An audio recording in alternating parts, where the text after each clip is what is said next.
This is round one of the Ragadorn Alehouse Brawl. This game starts, or rather, it progresses in four different quarters.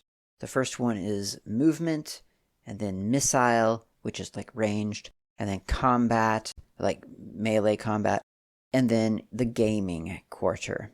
It is considered a role playing game. That is what they call this game. They say it's a role playing game.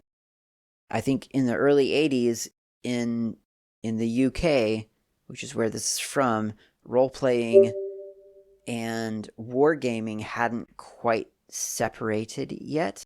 And I mean arguably I think there's an argument that they haven't separated all that much still in many ways. Like you can still play war games highly narratively. We can call this a role playing game. We can call this a narrative war game. There's no wrong answer here. The point is that I'm not going to just have everyone attack each other. I could play it that way.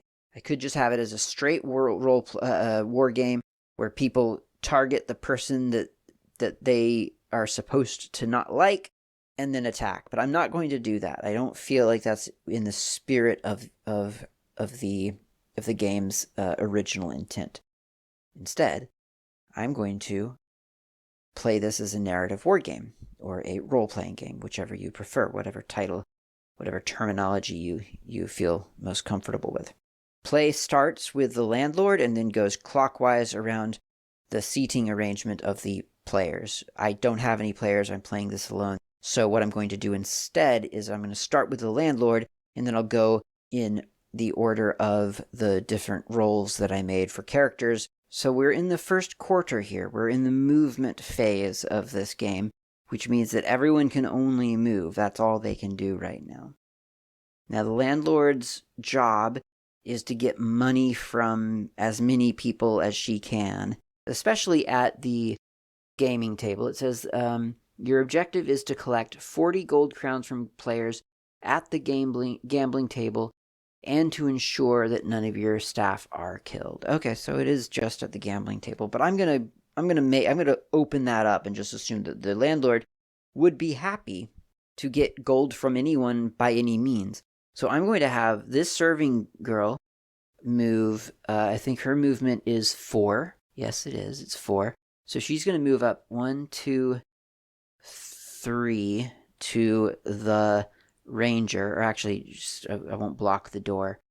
She'll move up to him, and she will offer to talk to the ranger. Now, in the rules of the game, talking prevents you essentially from going into combat. So she can propose to talk to the ranger, and the ranger can either agree or disagree. Now, again, I'm not playing with anyone, so what I have done for the solo aspect, and even for multiplayer, this can help, because you might not really know whether you want to talk or not. What I do, I have these secondary objective cards, and this one is to help the landlord.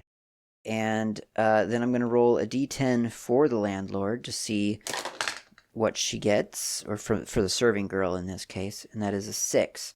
So on a 4 up, the serving girl has just persuaded the ranger to use the gaming table. So I'm going to put this card on the ranger's character card. I'll put a marker by 4 up so that I remember that his new goal now for the duration of this turn is to go to the gaming table. That's how I'm managing that. I think it's defensible. I mean, she's a nice, happy little serving girl. She comes over, she greets the customer, she's friendly. She's like, you look like a lucky man. You look like you're going to have a great night. Why don't you go over to the gaming table? People are winning gold left and right. You should go check it out. And the ranger, he's down 15 gold pieces, so this doesn't sound too bad to him. The croupier is not going to go anywhere. He's helping people at the gaming table.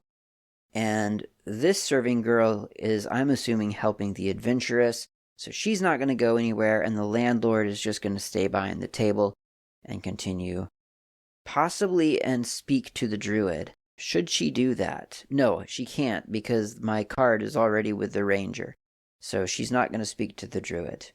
Sometimes I do initiate essentially a verbal combat with a character to see if you can talk them out of giving you gold. That's something that I've done before. That's an idea, but I think I'll just go with, I'll just say that the landlord has spent the card to persuade someone to go to the gambling table, so we'll just leave it at that for now. Okay, so first player character to go now is the magician, and the magician is right down here. She's at a table. She's got 0 gold, so she's got no chance of winning anything at the gambling table because you do have to spend money to make money here. And her objective is to get 20 gold, so I'm just going to have her, during her movement phase, search at the table. Just kind of rummage around at the table in front of her and see what is there. And it looks like she finds some alether, which is an herb. Gives you a +2 to your combat score, and it's used once. You discard it after you eat it. So that's not bad. I mean, she's not currently being threatened by anyone, but you and I, of course, know, she doesn't know this, but we know the mercenary right over here is out to kill her and the ranger. So they are under threat. They just don't know it yet. Next up is the herb warden. He is over by the gambling table, the gaming table. So I don't see why I would have him move. I think he's trying to make gold. He's trying to earn gold for his trip out of Ragadorn. So he's just going to stay right there. That's easy. He could search. He could search the gaming table. Might as well. And he finds nothing. Just a broken twig. So that's not very useful for him. All right, next is the adventuress. She's here. She needs to find a large diamond. That's what she's after. So she immediately searches the table, and she finds 10 gold crowns. That's not bad. I don't know how much a large diamond is worth, but frankly, possibly 10 gold crowns could make up for the loss, but yeah, we'll see what happens. Okay, so that's her movement. And then the druid is over here by the bar. And I had toyed around with him being locked into conversation with the landlord, but I don't think I will. I don't think that's a useful thing for him to do unless he could get the landlord to help him. But I think under the circumstances, I think he's just going to, I mean, this is why I placed him here. I'm just going to have him walk over. You cannot move or do anything diagonal. You have to be adjacent, from what I understand. So I'm going to have him go 1, 2, 3, being a little bit loose with the squares, but that feels like 3 movement to me. So he is right next to the druid. He's not going to talk to the druid. I mean, not the druid, the herb warden. He's not going to talk to the herb warden. He is going to attack him as soon as he can. But for now, he's right next to him. Now the mercenary is up, and the mercenary's goal is to kill the magician and the ranger. He's got 4 movement, so he could get to that ranger, and I guess that's what he'll do. 1, 2, 3, 4, because once again, I feel like I put him there expressly for that purpose. So he's going to go into combat immediately against the ranger. The knight, his objective is to capture the adventuress. He can only attack her if she offers resistance. So 1, 2, 3, he only needed 4. So he's not attacking her, he's just going to talk to her. I think she's going to decline to talk to him. I could make a roll for that, but she suspects, it says on her character card that she suspects she's been followed. He has approached her. He doesn't look like a super nice guy, probably. He's bringing out the manacles. I think she knows what's going on, so she's not going to talk to him. In other words, she is offering resistance, which means that he is allowed to attack her now. So that'll be on during the combat round. That will happen. Okay, so the ranger can go now. Now, interestingly, there's no rules for, like, sudden strikes or for attacks of opportunities, whatever you want to call them. He has a 4 movement speed, and currently he has an objective, a secondary objective, to use the gaming table. So I think instead of like him talking to, or rather going into combat with the mercenary who wants to go into combat with him, I think he's going to just do what the serving girl suggested and go 1, 2, 3, 4. He's not talking to anyone. He's just moving away. So that moves him out of combat, essentially. So the mercenary is just left very much ready for a fight, but with no one to fight right now. And then the merchant, he, of course, is trying to win 50 gold crowns. He's only here to gamble. It's a night off for him. He's just really eager to gamble. He's got a +2 movement because of a magic ring he wears. So he's going to go 1, 2, 3, 4, 5, and just stand right there next to the herb warden and start gaming, or at least he'll get ready to game on the gaming round. And then there's, of course, Lone Wolf, and he needs to find the Hellghast. I think he is going to just further just compound to this whole confusion here. He's going to move up to the mercenary and ask for help. And I'm going to say that he's going to be asking the mercenary to nothing. He rolls a 1. So, and he needs either a 4 or 6 under my secondary objective system, which is not an official part of the game, but it's the way that I use to see if you can recruit another player to do something. So the mercenary is very understandably not interested in helping the lone wolf find a Hellghast right now, because I mean he was up for a fight. Coincidentally, they are they're the two most aligned characters on the board right now. They both functionally want the Hellghast. The mercenary thinks he wants the ranger, and the lone wolf doesn't know he wants the ranger, but he wants the Hellghast, and the ranger is the Hellghast. So this is very inconvenient for them both. I wish they would have talked a little bit longer and a little bit more in detail, but what are you going to do? So that's the movement phase. Now we tick over to the missile phase. So the missile phase is thrown objects. You can throw stuff at each other in this game if you have something to throw. The mercenary would love to throw something at the ranger, but the mercenary has nothing to throw. He doesn't have a dagger. He didn't pick up a bottle or anything on his way over. I probably should have had him pick up a bottle before he left his table. I didn't think about it. So that's not going to happen. And I don't see anyone else here that would need to throw anything at each other. So I think the missile phase is now over. Now is the combat phase. And we do have some combats to resolve. First up is the magician. She doesn't have anything to combat. Then the herb warden. He has no one to combat that he's aware of. Although I could make an argument that the druid has walked up to him, and he does know that the druids are the enemies of the herb wardens, expressly the enemies. Yeah, you know what? I think he's gonna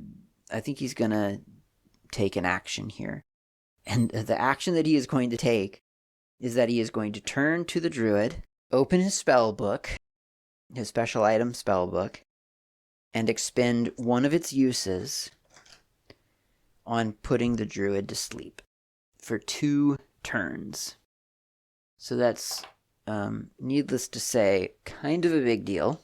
So he just waves his hand in front of the druid's face, and the druid nods off to sleep. Just standing there, still standing. He doesn't fall or anything. He's just in a daze. He's basically asleep.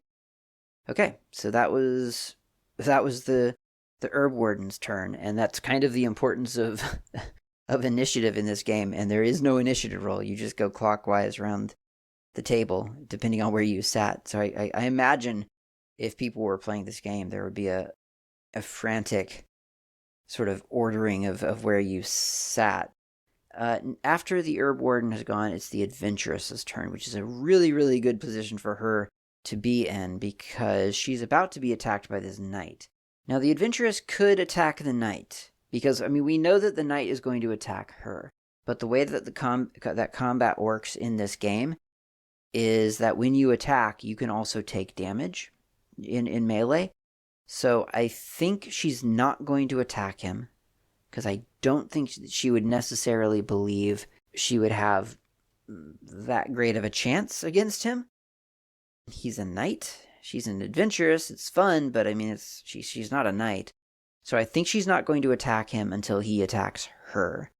It's just that when he told her that she was under arrest, she laughed in his face. Okay, next up is the druid. He's not going to attack anyone. He's asleep. And then the mercenary. He's not going to attack anyone because his quarry just stepped away from him. And then the knight. And yes, the knight is going to attack. So here's how combat goes in this game. The knight has a +4 sword, magic sword, +4 combat. His basic combat rating is 16, 20 combat. The adventurous has a 15. He's the attacker, so he is 20. She is the defender, she is 15. So he has a combat ratio of 5 to her. So in other words, 20 minus 15 is 5. So I look on the combat chart to the 5 column, and then I roll a d10 for the knight. He rolls a 7. So 7 on a 5 means that the attacker takes 0 damage. Oof. And the defender takes 12. So she takes 12 damage, which cuts her endurance down to half, which is really, really bad. But she's got 12 endurance left, so we'll hang in there. She does have movement, so yeah, we'll let her take a couple of risks. But getting 12 of your health taken away in one swing is definitely scary. Okay, so that was the knight. Next is the ranger. I don't see that he has any... I mean, yes, his secondary goal is to use the gaming table because the serving girl kind of convinced him that that would be a good idea. But his primary goal, of course, is to get to the merchant, who happens to be over by the gaming table. So I don't see him going into combat for any reason currently. And then there's the lone wolf. He doesn't need to go into combat with the person he's adjacent to, which is the mercenary. Doesn't make sense, so there's no combat there. So the final stage of this round is the gaming round. So we've got a couple of people lined up at the gaming table. We've got the druid who is asleep, the herb warden who is there to gamble, and the merchant who is also there to gamble. The way gambling works is that you can spend as little as 2 gold, and then you basically try to predict the dice roll. And if you predict the number that gets rolled, then you get you get something like, I don't know, 4 times the amount of money that you gambled. And if you guess one lower or higher than what's rolled, you get some amount of gold. And then if you are farther out away from that, then you just lose your money. So I'm going to basically roll a d10 for the herb warden and a d10 for the merchant, and just see who is doing, I guess, best. So for the herb warden, I got a 2. So we'll put a 2 there. And for the merchant,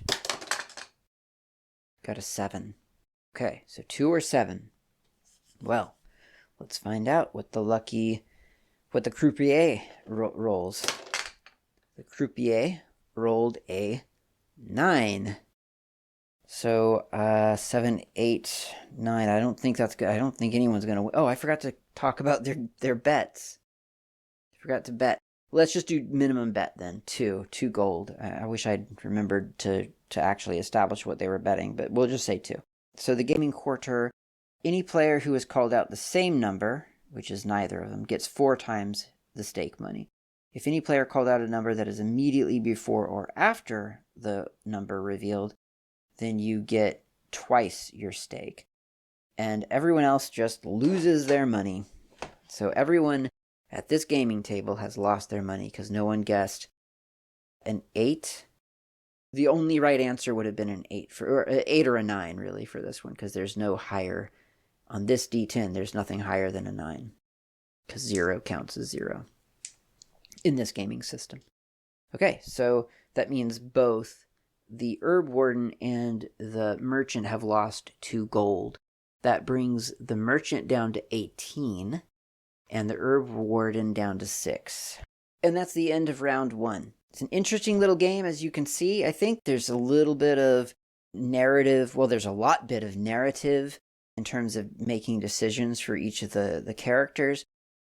Everyone's got their own motive. It's mayhem. It's utter mayhem. And it's just such a lot of fun, especially if you're a fan of Lone Wolf, which I very much am. So this is like being there. Like it's really quite like being in Fire on the Water, which is book 2 of the Lone Wolf series, which is where you actually do go to Ragadorn and you go to this tavern. You don't have this experience, but you have something fairly similar within the same vein. So it's a lot of fun, really cool. Stay tuned. Round 2 coming up next video. Thanks for watching.